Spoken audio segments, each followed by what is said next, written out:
All right, the Joe Biden impeachment is now front and center. Let's talk about it with Alex Marlow, editor-in-chief of Breitbart News, author of Breaking Biden. And we welcome back the great Mike Huckabee, former governor of Arkansas extraordinaire. Alex, let me begin with you. Breitbart was running this story, and maybe you can tell us a little more. Corey Mills seems to be the main person right now. But you know, Alex, I want to add something. As the story wrote, Donald Trump was impeached over not spending money to Ukraine, not sending money to Ukraine, money that had been authorized by Congress.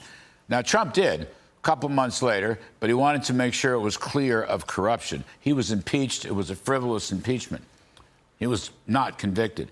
But with respect to Biden, Biden is essentially saying to congressional appropriators, I'm not going to spend what you guys sent me. Now, that is a bigger offense because we don't know when he ever will, and he's doing it during wartime. You see what I'm saying? This is a breaking of the law. They passed the supplemental appropriations bill, and they passed the National Defense Authorization bill, both of which gave Israel money, and Biden is stopping it. You can't just willy-nilly say, Congress, I'm not going to do what you told me to do. Yeah, it's a terrific summary. And by the way, it's always great to see the governor. Yeah, this is impeachable by the Democrats' own standards.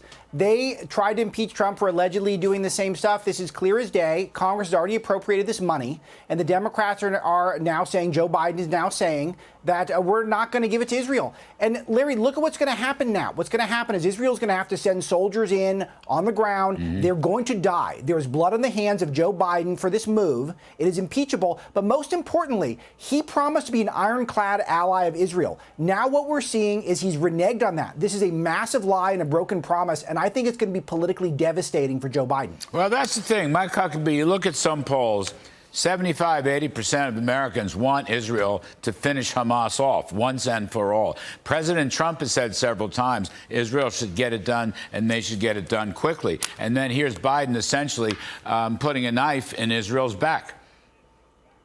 Yeah, the last person on earth I'd want giving military strategy to somebody for a victory would be Joe Biden, who botched the withdrawal from Afghanistan, who was the only person sitting in the Situation Room the night that Barack Obama, to his credit, ordered the takedown of Osama bin Laden. Joe Biden was the one who said, don't do it. This is a guy who gets it wrong all the time, and boy, has he ever gotten it wrong here. And the stupid thing is, he's not just negotiated with the terrorist. He's surrendered to them. He's given them what they want. And what they want is to be able to continue existing.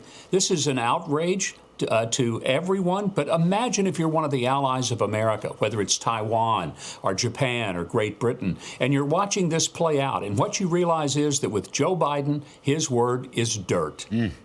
Alex Marlow, just to pick up on what Governor said, what do you think? Let's say you're the top advisor to Xi Jinping, and you have dinner with him, and that night Biden comes out with the statement that he's, going to withhold funds, embargo funds to Israel. What do you think Xi Jinping thinks about that? Or, Alex, take me around the world. You're now advising Vladimir Putin. What do you think Putin's thinking about that when he sees America turn its back on its closest ally?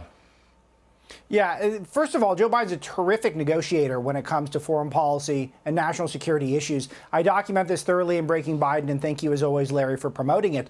He's completely snakebit on foreign policy. Donald Trump's foreign policy was almost a bullseye.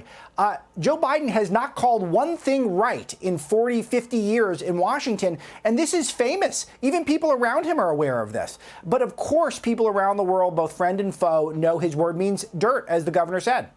Governor Huckabee, give me your assessment right now of this race. You know, we talked earlier on the show. We had Governor Burgum on and my riff and so forth. The Biden strategy, Mike, the lawfare strategy seems to be blowing up. The inflation rate is gripping him even tighter and tighter. Inflation actually is speeding up again, not slowing down. Real wages are falling. I mean, it just seems to me pretty much everything's going wrong for Joe Biden. Now, this is May. It's not November 5th. But what's your assessment of the race? How do you see it, Mike? Well, in politics, we always say, if the election were held today. Unfortunately, the election isn't being held today. You're right, Larry. It's going to be in November. A lot of things can happen. But I want to just say to Alex's point that Joe Biden has gotten everything wrong in the last 50 years. Here's the real trouble. At least up until the last 4 or 5 years, Joe Biden knew what he was doing.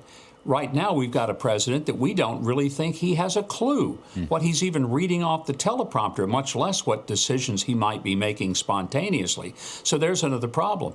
Every day that Joe Biden is in office, Donald Trump starts looking a whole lot better to the never-Trumpers. And there are people who said, I'll never vote for Trump. I think they were stupid to say that because Trump was the best president in my lifetime. But if they say that, they look at the situation now, and I don't know how many of them can not come around and say, well, maybe I was wrong. And day after day, that's what we're hearing from people who say, I said I would never vote for Trump. I just ordered a red hat and some of those golden sneakers. Okay. Governor Mike Huckabee, terrific. Thank you for coming back on.